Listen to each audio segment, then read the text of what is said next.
solue nasokoka sekoka nasokoka sekosela oyo ndozalisa fidela boboyinanga mosema nange solue mosema nange solue nasokoka sekoka nasokoka sekosela oyo ndozalisa fidela boboyinanga mosema nange solue mosema nange solue nasokoka sekoka nasokoka sekosela oyo ndozalisa fidela boboyinanga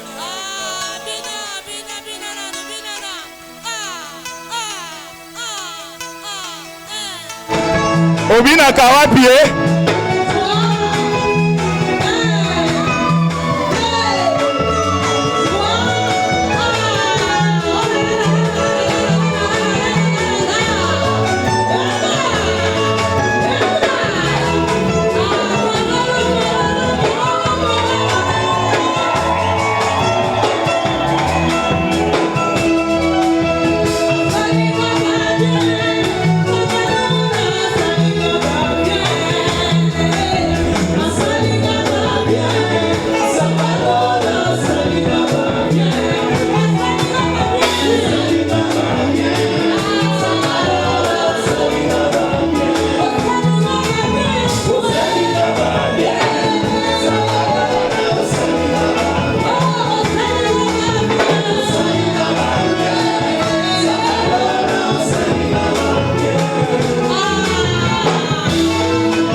Mais je croyais qu'on resterait debout pour qu'on passe directement à la lecture.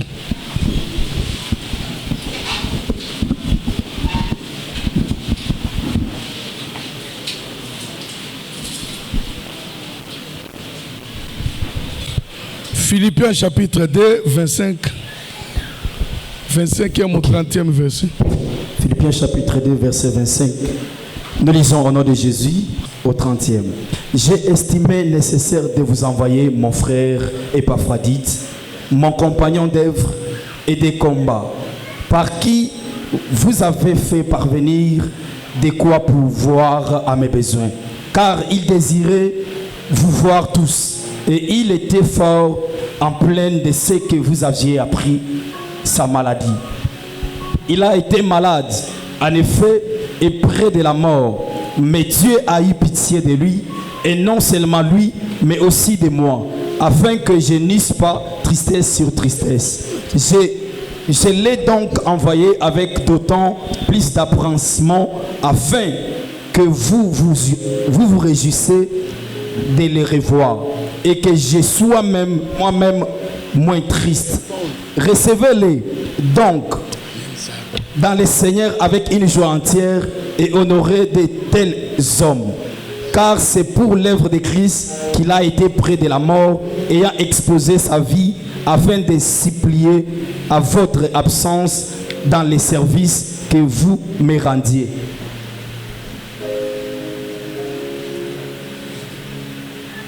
Asseyez-vous. Bofandi.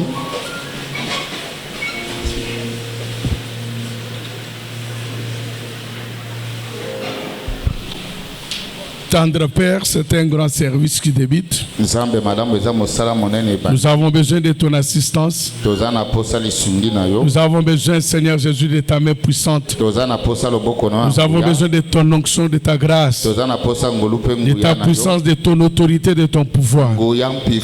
Descends au milieu de nous, du début jusqu'à la fin. Au nom de Jésus-Christ. Amen.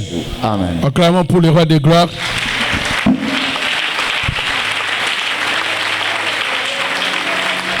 Acclamons pour le roi de gloire. Acclamons.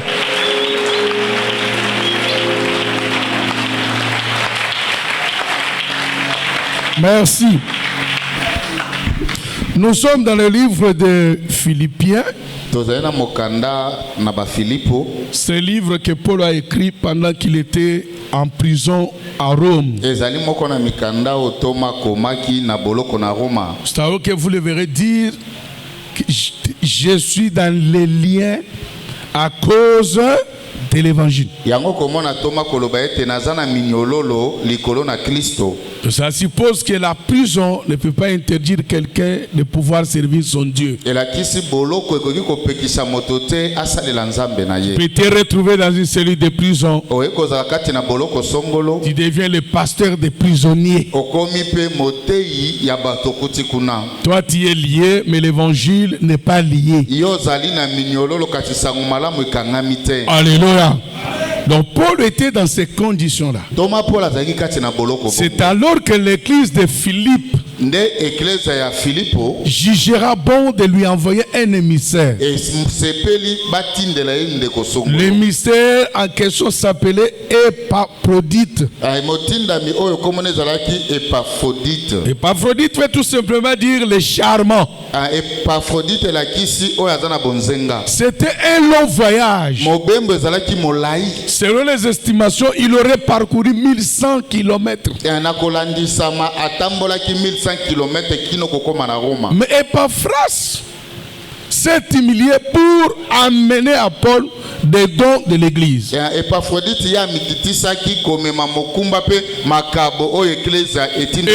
l'église de Philippe, Épaphrodite devrait rester à Rome afin de pouvoir aider Paul dans certains besoins.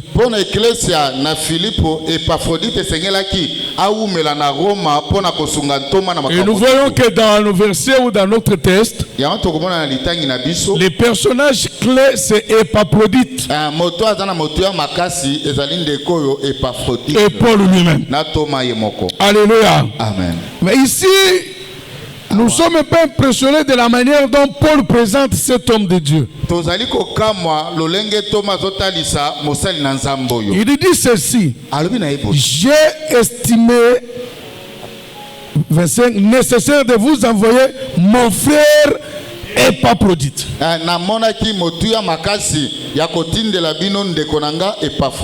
Mon compagnon d'œuvre et de combat. Ces paroles ne sont pas sorties vainement. Et Paul ne pouvait pas prononcer de telles paroles à n'importe qui. Paul ne pouvait pas appeler tout le monde son compagnon d'œuvre. Là, comprenons qu'Épaphrodite c'était quelqu'un de niveau très haut. Il l'appelle mon frère. Alléluia. Amen. C'est-à-dire la première mention évoque quoi? Évoque les liens d'affection qu'avait Paul avec Épaphrodite.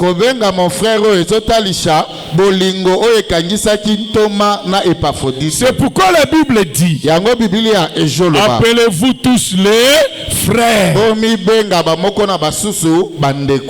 ne pouvait pas se gêner si on l'appelait frère Paul. Mais ce que nous voyons aujourd'hui, c'est à quoi nous assistons aujourd'hui, laisse à désirer. Alléluia. Amen. Toi m'appelles moi frère. Ministre Thomas Ndeko. Alléluia. Amen. Est-ce que tu me connais? Tu sais quand j'ai commencé mon ministère? Tu sais ce que j'ai déjà réalisé avec Dieu? Ils ont la façon d'intimider les gens, ces gens.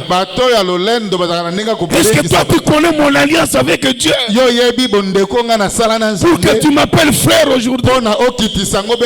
Lorsque quelqu'un t'appelle mon frère, Il y a lien d'affection, lien d'amour.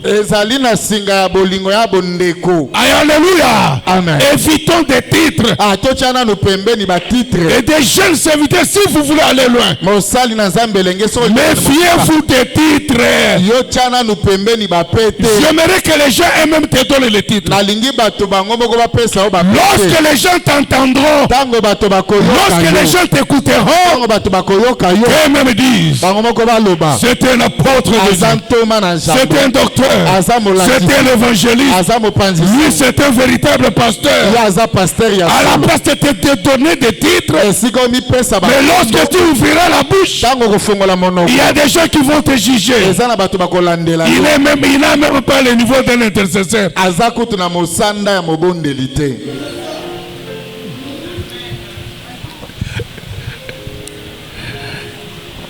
L'autre jour, l'autre éminent homme de Dieu, pasteur un frère lui salue. Bonjour pasteur. Bonjour pasteur. Bonjour pasteur. Révérend Onobombeli maman nao.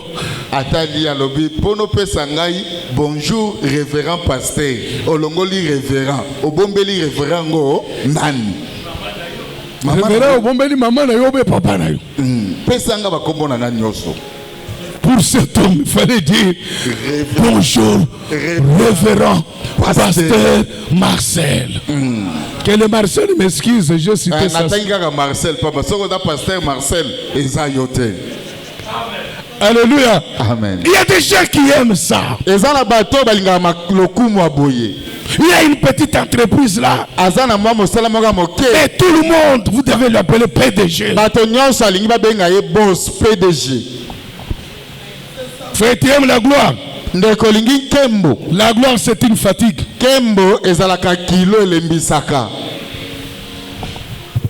Paul appelle Épaphrodite mon frère. Paul abenge Épaphrodite mon compagnon d'œuvre. Deuxième mention évoque quoi? La deuxième mention de Paul à l'endroit d'Épaphrodite évoque l'œuvre. Je ne peux pas t'appeler compagnon d'œuvre tant que je ne travaille pas avec toi.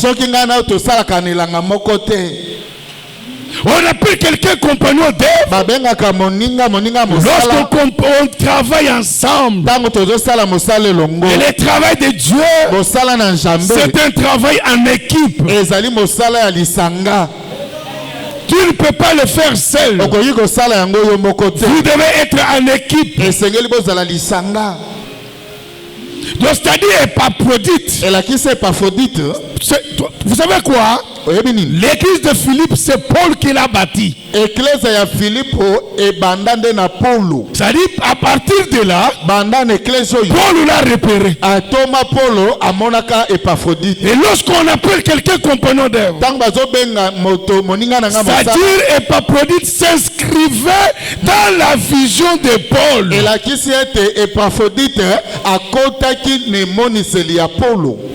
Alléluia. Amen. Ce que Paul avait comme vision, cet homme de Dieu était derrière pour lui prêter la main d'association. Et lorsqu'il appelle cet homme de Dieu compagnon d'élite, là il fait allusion au combat. C'est là où alléluia. Amen. La présence d'Épaphrodite se justifie à côté de Paul dans des conditions misérables.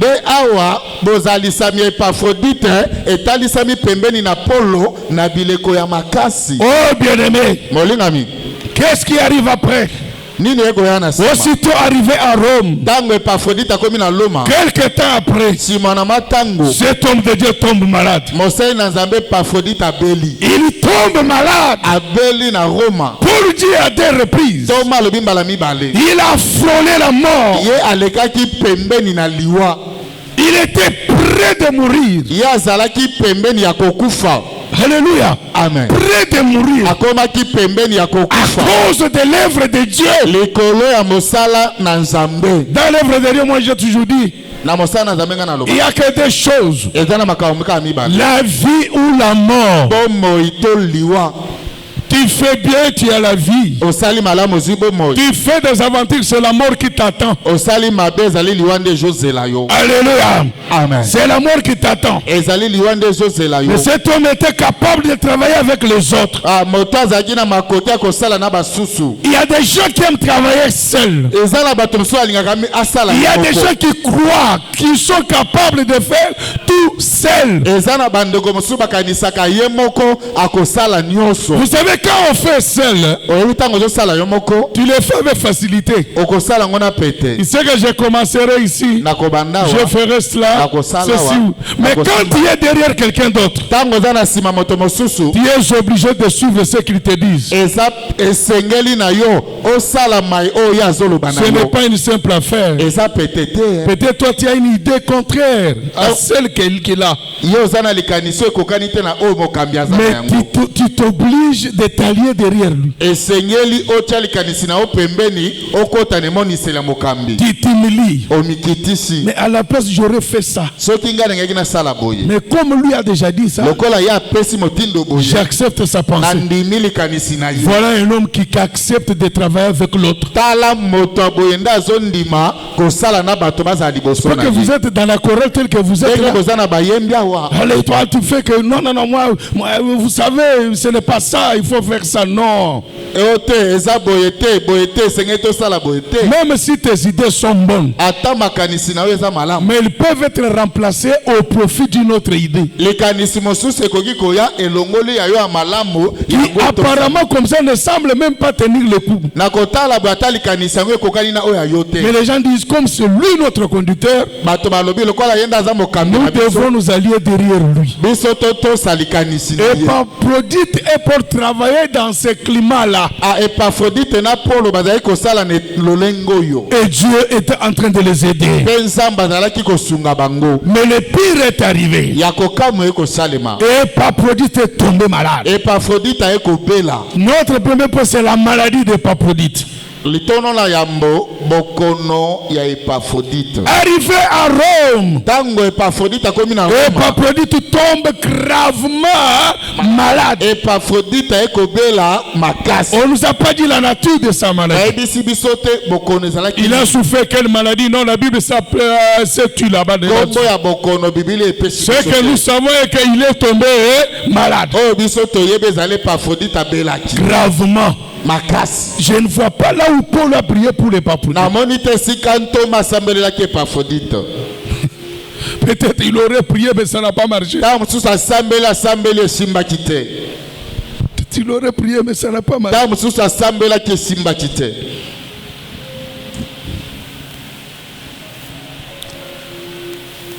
C'est là où maintenant commence notre service. Afin que je n'eusse pas tristesse sur tristesse.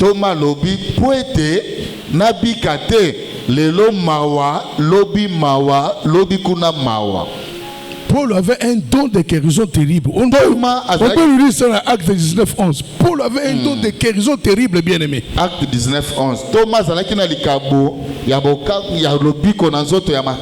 Mais ça n'a pas marché. Et pas Épaphrodite et Simbite. Ça n'a pas marché. Et pas ya moninga na ya mosala et Simbite. Je vais vous dire des choses peut-être que vous n'avez jamais entendues. Peut-être vous allez douter, mais c'est ça. La guérison ne fait pas partie de l'œuvre d'expiation. Ne fait pas partie de l'œuvre d'expiation. Ezalite nakati ya misala ya kolongola lisumu. Nous allons voir ensemble que la guérison émane d'une prophétie. Et c'est par la grâce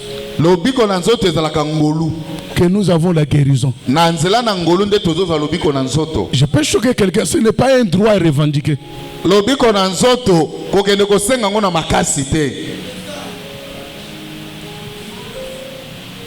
Je dois te guérir. Je dois te... Oui, il ne peut pas accepter tout comme il ne peut pas accepter.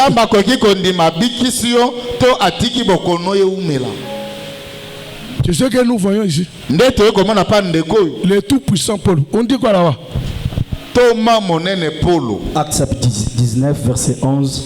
Il est écrit ce qui suit. Et Dieu faisait des miracles extraordinaires par les mains de Paul.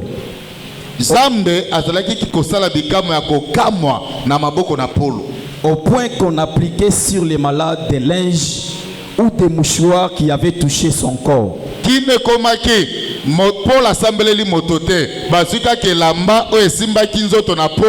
Et les maladies les quittaient. Et les esprits malins sortaient.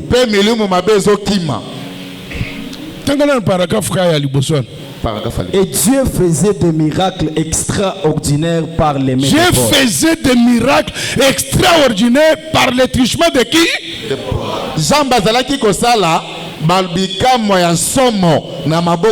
À telle enseigne que Paul ne touchait même pas des gens. Les gens menaient seulement les mouchoirs. Tellement qu'il y avait des mondes. Il touchait le corps de Paul. Quelqu'un prend ce mouchoir-là. Il court vite jusque dans sa maison. Il avait laissé sa femme malade, son mari malade, son père malade. Il prend seulement ça. Il applique. Les malades guéris. Quelle grâce! Qu'est-ce que je veux dire? Lorsqu'on a un don, il opérera par rapport à la dépendance de Dieu.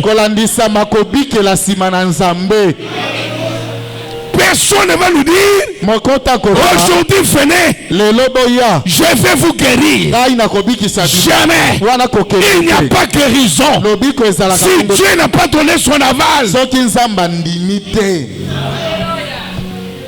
Beaucoup de gens ont été guéris. Mais ici, il n'y avait qu'un seul personnage. Un seul personnage. Paul incapable de guérir Épaphrodite. Il commence à prier, à pleurer. Il emploie un seul terme. Mais Dieu a eu pitié de lui. Ngai moto na bikisaki ete kasi nzambe ayokelaki Épaphrodite mawa. Non seulement de lui, mais il a encore eu pitié de moi. Ayokelaki nga pe Paul mawa. Pour que je n'aille pas de tristesse en tristesse. Paul était déjà triste. Il était en prison. Il était en prison. Si Épaphrodite mourait encore, il aurait plus. Oh, dans ce service, ta tristesse n'ira pas croissante. On va arrêter. Pas de tristesse en tristesse. Nous, on n'a pas reçu un évangile de tristesse. Alléluia. L'évangile s'appelle la bonne nouvelle. Dis à ton ami la bonne nouvelle. J'ai reçu la bonne nouvelle. J'ai reçu la bonne nouvelle. D'où viennent les mauvaises nouvelles? Alléluia. Amen. Oh, j'arrête tes tristesses. Tu en as déjà marre. Tu en es ras-le-bol. Que Dieu n'y ajoute pas encore. Que Dieu ait pitié de toi. Que Dieu ait pitié même de ton pasteur. Que Dieu ait pitié de ceux avec qui tu es dans la foi. Oh bien-aimé, tel que nous sommes là, si on apprenait la nouvelle du décès de l'un de nous, Est-ce que ce jour-là, l'église nous serons contente que Dieu nous en préserve? Cette année, on n'aille pas de tristesse en tristesse. Pardon, mon Dieu, mon roi, dans ma famille, j'ai déjà perdu. Dans ma santé, j'ai déjà perdu. Dans mon travail, j'ai perdu. Seigneur, je dors avec tristesse. Je me réveille avec tristesse. Mais ne m'y ajoute pas encore.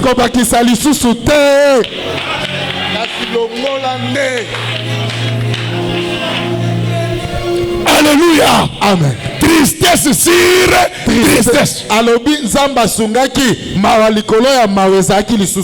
Non, tu n'es pas chez nous. Il y a un qu'on appelle Kabungama.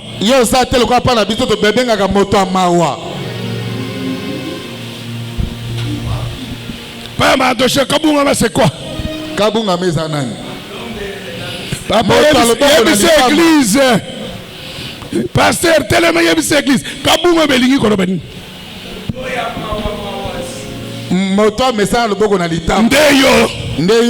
Je vais vous dire une chose.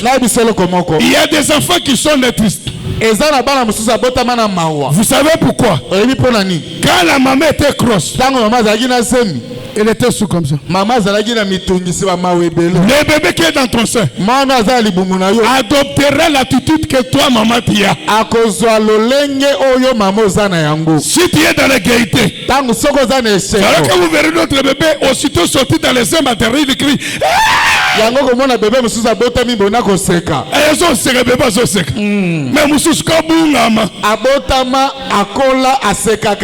Seigneur, je n'ai pas de kabungama ici. Je n'ai pas de kabungama ici. Ah, j'ai des fourrailles, j'ai des fourrailles, j'ai des masanga, j'ai des sengo, j'ai des kiese. Pas de kabungama ici. N'aille pas de tristesse en tristesse. Paul dit, le don n'a pas fonctionné, mais il me reste une marge. La pitié de Dieu. Même à cause de la pitié de Dieu, ne perds aucun membre de ta famille. Ne perds pas ton mari. Ne perds pas ta femme. Tu es déjà triste. Tu n'as pas l'argent. Tu as des problèmes de location. Tu as des problèmes de minerval des enfants. Quand tu ajoutes encore, non. En tant que ton pasteur, j'arrête ça. J'arrête ça. Nous ne sommes pas venus dans le monde pour être à tout moment triste. Il y a un temps pour tout. Il y a un temps de tristesse. Il y a aussi un temps de joie. Ton temps de tristesse a expiré. S'ouvre une nouvelle ère. L'ère de la joie. Tu dois te retrouver. Oh, alléluia. Amen.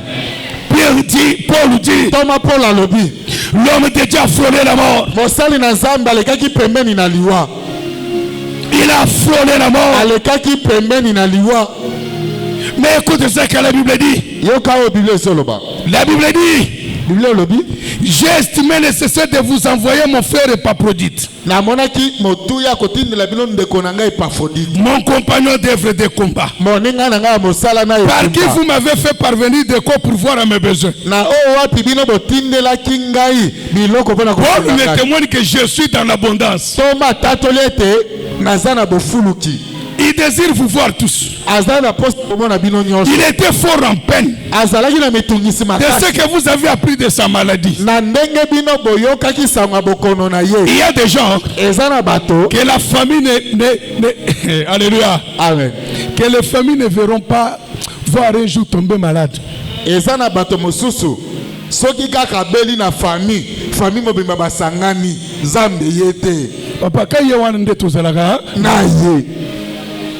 Nzambe loba mutu mususu yete. Nde ba jara ba Paphrodite. Epaphrodite. Alléluia. Na église à Philippe bato bazalaki ya solo. Mais celui-ci, quand c'est Epaphrodite, il s'était démarqué. A salaki na ndenge mosusu. Même en église ya solo. Il y a des gens comme ça. Ezana bato bongo. Nzambe ote. Ta Nzambe awate. Nzambe pa yokaka. Ya solo.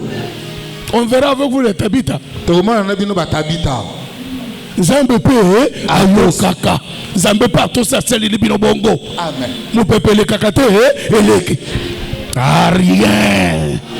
Tu es déjà tristé. Yoza déjà na mawa. Continue ajoute qu'on ne t'ajoute pas encore une autre tristesse. Baba ki selo lisusu te matabisi. J'arrête toute dose de tristesse dans ta vie.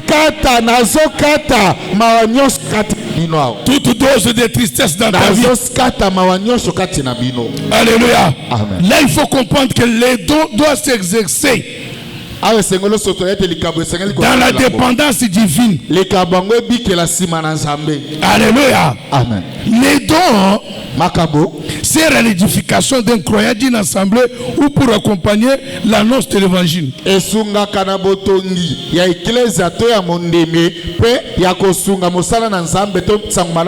Écoute ça. Les dons n'est pas là pour créer la curiosité des foules. L'histoire de Dieu n'est pas un spectacle. Venez, vous serez délivrés. Bien-aimé, Nzambe sera célité au lotandoto à Baba. Baba lotandoto mais moyen le bango. On doit et concerner ville mobimba. Babi, nani Poutine a zoro koziki sa Ukraine na bouton. Mais Baba nda loti. Boye ba onde.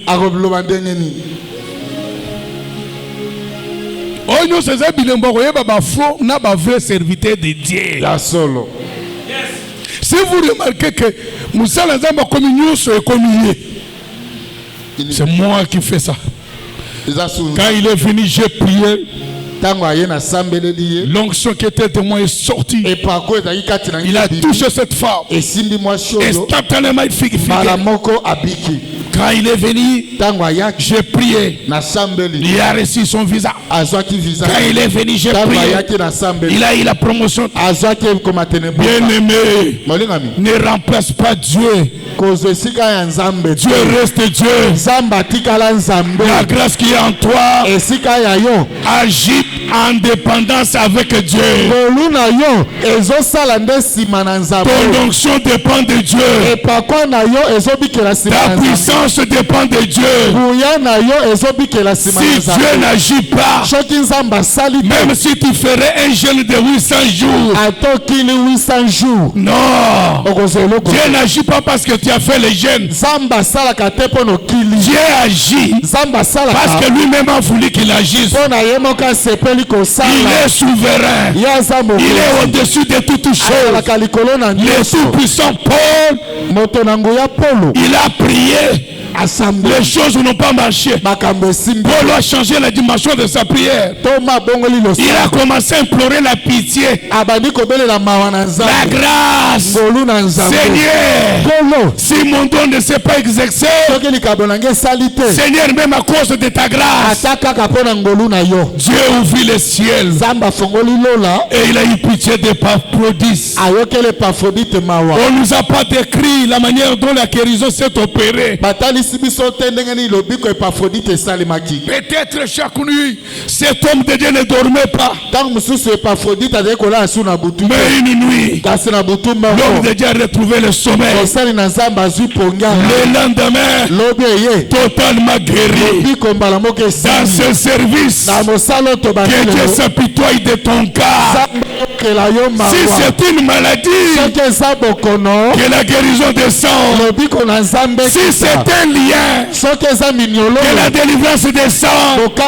Si c'est un problème, que la solution tombe dans ta vie. Nous avons un Dieu d'amour, un Dieu pitoyable, un Dieu qui nous connaît plus que nous-mêmes. Est-ce que quelqu'un a compris quelque chose? Amen.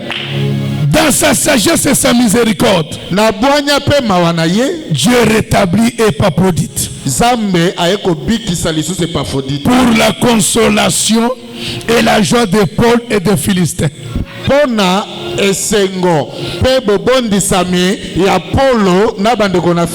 Dis au Seigneur, même à cause de ma maman, na bango. Lelo ba prendre kakeo ngai na kufi. Nzambe okobrise mitema ya batu ebeli. Okobrise mitema ya batu ebeli nzambe. Soki okoyoka na ngai te, même à cause de ma maman na kambaka. Somo. Même à cause de jeunesse oyo na kambaka. Yokelanga mao. Sangwe komi 1100 km de Lungo wa Kasai Mbujimai. 1100 km. Sangwe Lungo awe komi Mbujimai. Épaphrodite kuna na Rome entre la vie et la mort. Batobi nani?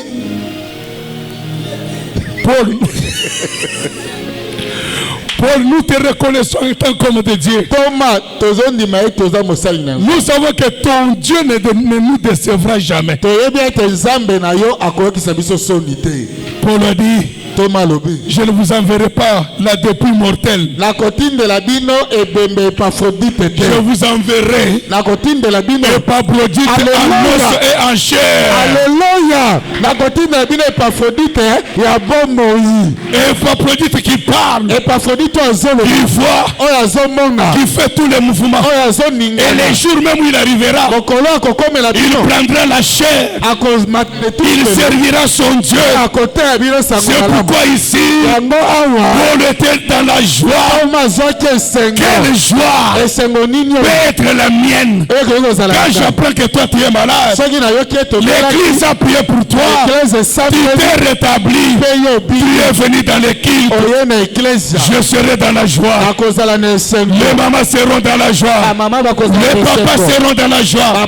Les hommes de Dieu seront dans la joie. C'est pourquoi je m'adresse à ta guérison. Là où les dons n'ont pas marché, que la pitié de Dieu marche.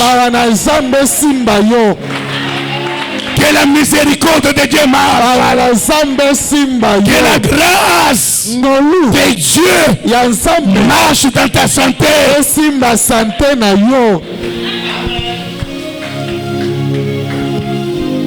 Dieu est grand. C'était une épreuve dure. Mais vous savez, chaque épreuve dans la main de Dieu est mesurée.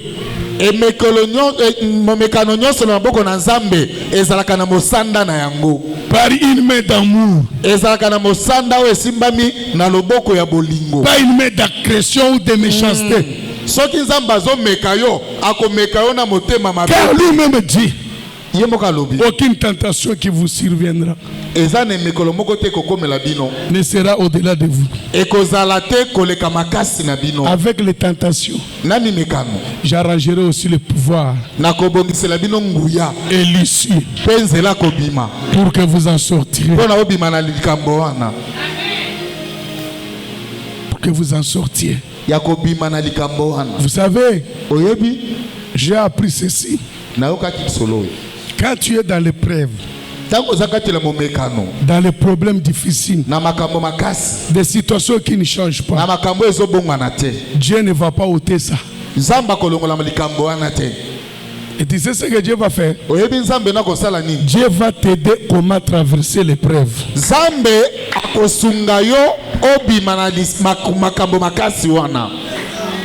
Dieu t'aidera tout simplement à traverser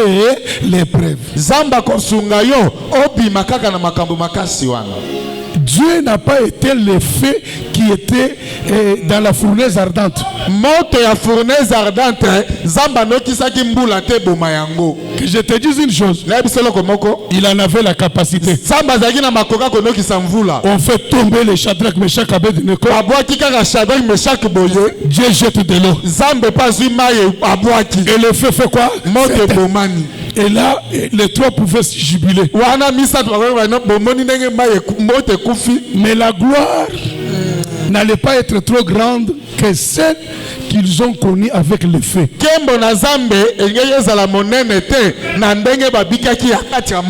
Il a dit comme c'est vous qui avez préparé la fournaise. Chauffez plus de 70 fois par rapport à la température normale. Le feu sera là. Mes serviteurs tomberont toujours dans le feu. Vous verrez aussi mes serviteurs qui tombent là-bas. Et pour que je vous prouve que je suis Dieu. Et c'est moi qui suis le véritable feu dévorant.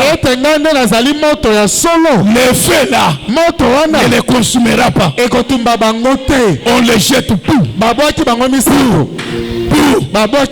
Dieu ne protège pas seulement leur corps. Même leurs cinglés. Même leurs habits. Ça veut dire quoi? Dans ton épreuve, que l'épreuve ne te vole aucune chose qui t'appartient. Tu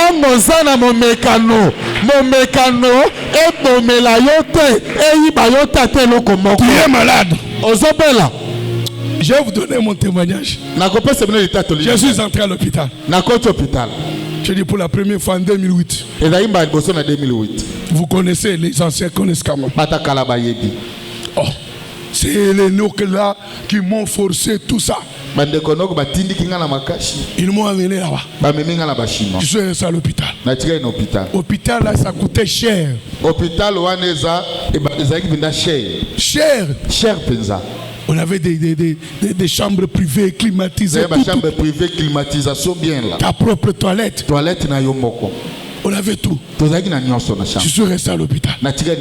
Vous ici, vous avez commencé à faire les défilés. Vous avez pleuré comme les Philippiens. Ah, je me souviens. Les pauvres Papa Edo. Les feux Papa Edo vient. Il me dit papa. Je ma casse n'onyo soufanda. Na fandi. Je dossier nanga sambele langweza ya musala.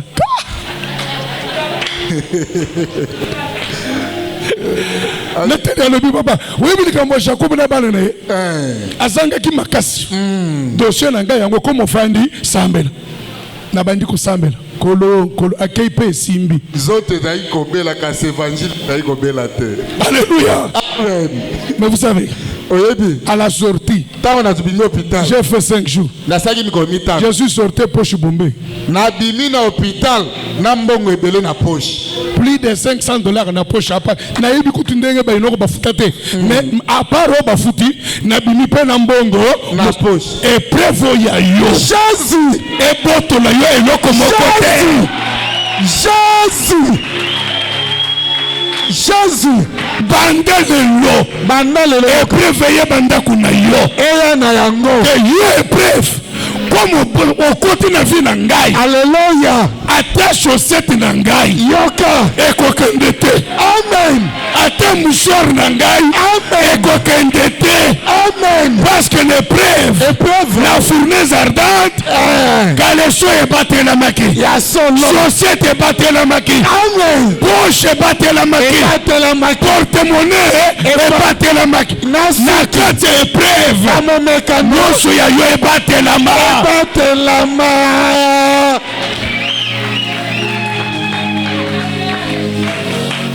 Yebisa Satan oluki makambo. Satana ndengo meninga na teroyo omilikeli makambo. Et je n'irai pas de tristesse en tristesse. Nakobika te mawa likolo ya mawa. Nazalaka ya Nzambe. Amen. Mawa ona vina ngai ekoki. Amen. On va mettre une limite à tes tristes. Je n'arrive même pas à prononcer tristesse. On va mettre la limite. Trop c'est trop. Et l'équipe est coquille. Vous ferez cette maman. On dirait on a papa.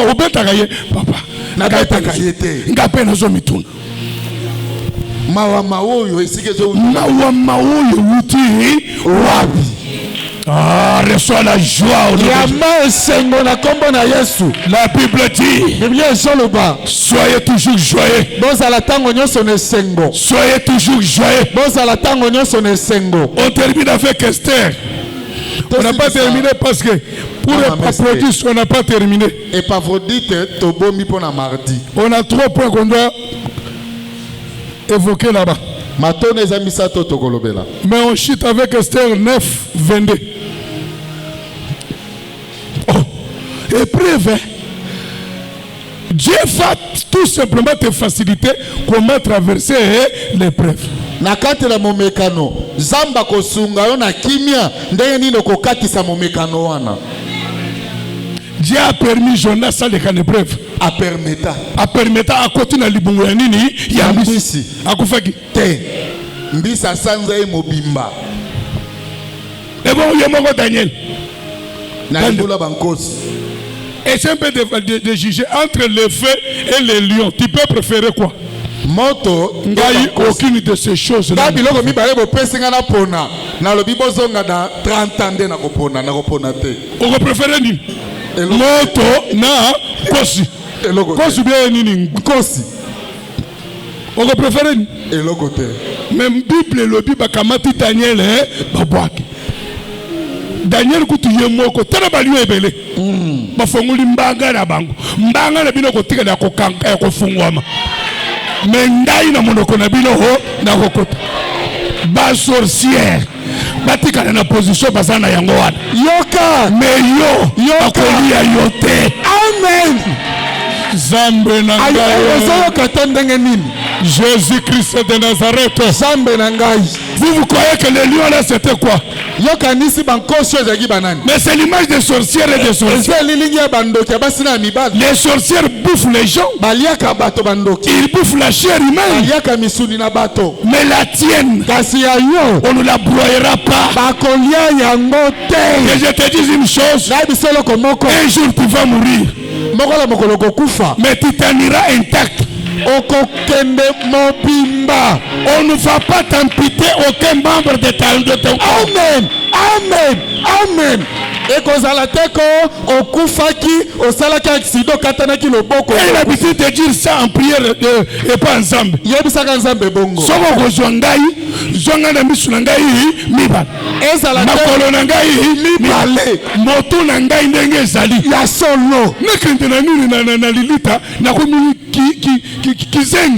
Ça c'est quoi ça? 45 ans, à chaque fois, tout est, soyez autres à côté. Des bongotés. Comment un niveau on a été? Amen.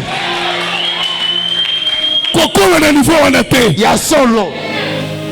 Au sein de ce qui cité. Pour que ton doigt soit amputé. Je peux permettre l'accident. Qu'il fait sur tes organes. Qu'il fait sur les membres de ton corps. Aucun dé ne sera amputé.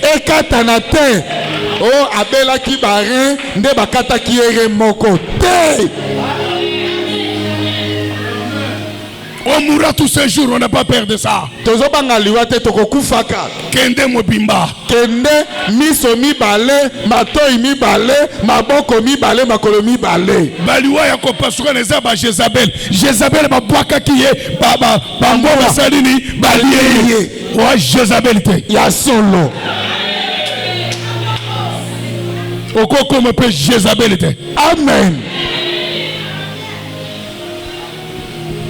Liwanini mutozo kende lokolekei moite papa akomi solo mutoko pousa le pembeni na ye azate. C'est quel mot ça? o abela ki sikre bakateke makolo mibale kasi simbita bandi kopola jamais à la place prend lui. na sika wana Nzambe zoeka makolo mibale bongo. Ils avaient ouvert leur gueule. Bankosi bafongolaki minoko na bango. Croyant recevoir une proie. Bakanisaki baoyamba mosi. Oh vous lions. Bino bankosi. La proie que vous aurez cette fois-ci. Mosinyo bozozamba loyo. Vous ne la boufferez jamais. Okolia yango te. Je rends ta chair amère. Nakomisi mosunino bololo. Ton sang. Makila na yo. Personne n'en boira. Es mokota komela yango. Jamais. Jamais. Jamais. Personne n'atteindra ta tête. Mokote akosimba moto. Et il tes pieds sur terre. Makolonomi balezala na mokolo. Comme tu les as dans la parole. Lokola ozana makolomi balei kati na liloba. On termine. Frère Tanga. Esther 9, 22. Il est écrit ce qui suit. Comme les jours où ils avaient obtenu du repos en se délivrant de leurs ennemis. De célébrer les jours, les mois où leur tristesse avait été changée en joie. Tanga bien interprète ça. Bandela. Comme les jours où ils avaient obtenu du repos en se délivrant de leurs ennemis. De célébrer les mois où leur tristesse avait été changée en joie. Et leur désolation en jour de fête. Et de faire de ces jours des jours de festin. Et des joie où l'on s'envoie des portions les uns aux autres et où l'on distribue des dons aux indigents.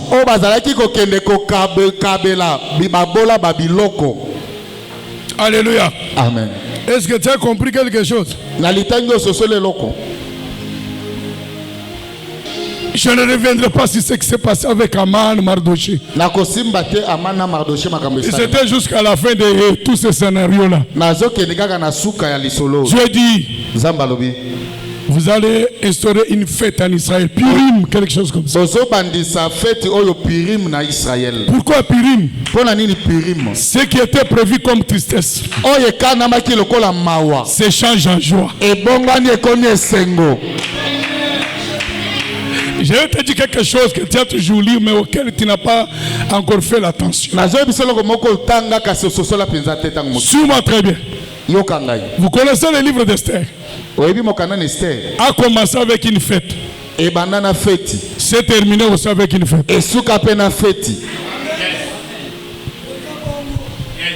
Pourquoi pas toi?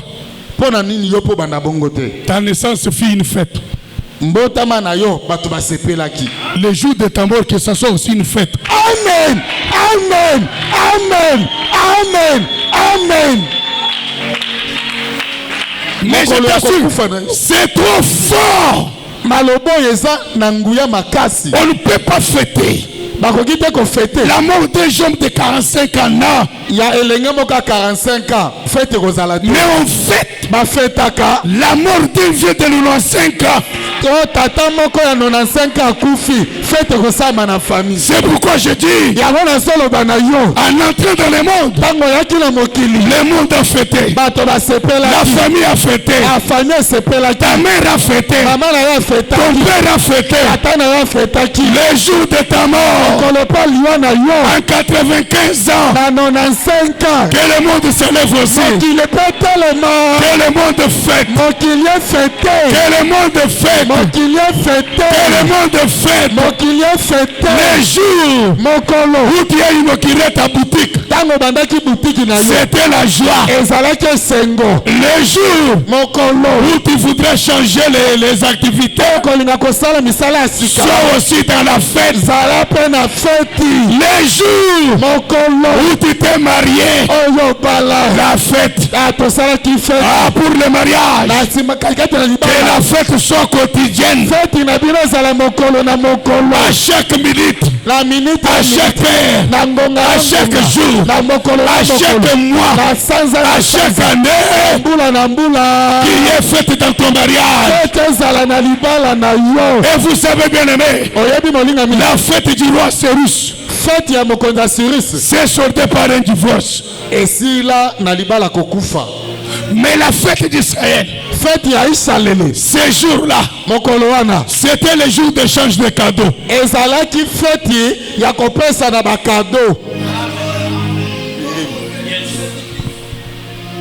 Papa, oui, viens. Papa, oui, avec une montre. Il donne à président. Président. Papa Joseph prend la montre. Papa président, zoa montre. Papa Joseph prend. Papa Joseph pas un téléphone.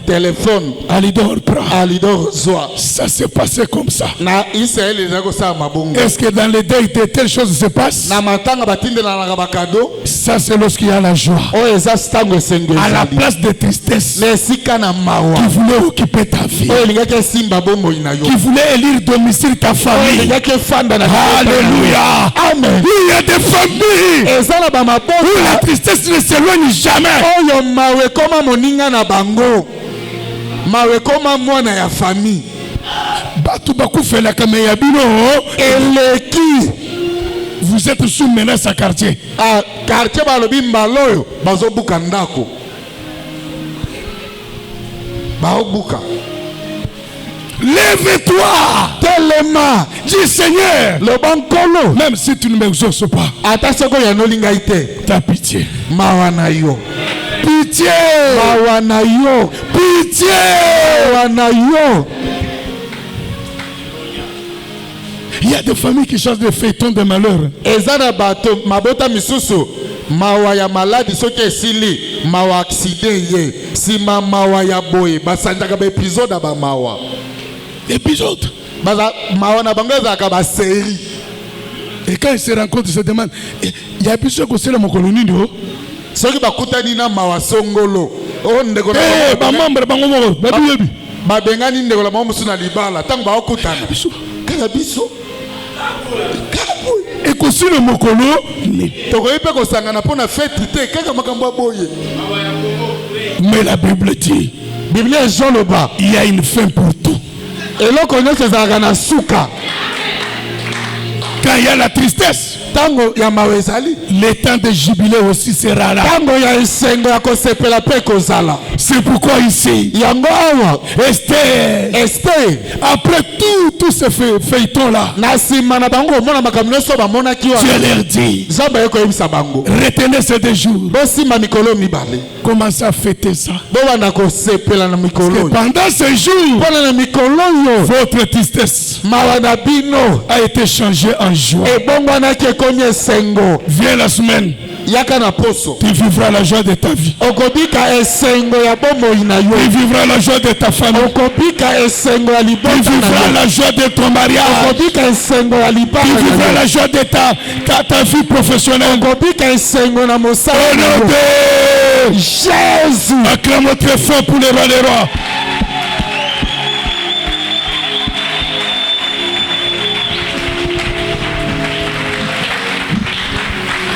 Bien-aimé, Ndeko, malgré Corona, mais tu m'as dit quand même, Mboulone et Sengo, non? Ya solo. To sangana ki awote? To sangana ki. To sili sango pe. Na esengo. Oh. Ngara bandi Mboulone et Sengo. Na esengo. Mawa oyo. Euti wapi. Fête nanga zaki ya sori sute. Ya solo. Jamais. Tendre Père, merci. Tata malam matondo. Toi les deux miséricordieux. La Bible dit dans Psaume 107, dans leur détresse, ils crièrent à toi. Tu as envoyé ta parole. La parole a porté la guérison. À dater d'aujourd'hui, voudrons que cette semaine, que la parole apporte la guérison, que la parole apporte la solution, que la parole apporte la délivrance. Que la parole apporte la bénédiction. Dispose ton peuple, Seigneur. Et bénis cette semaine. Au nom de Jésus. Bénis nos offrandes. Bénis nos dîmes. Bénis nos actions de grâce. Au nom puissant de Jésus. Amen. Amen. Acclamons très fort pour le roi de gloire.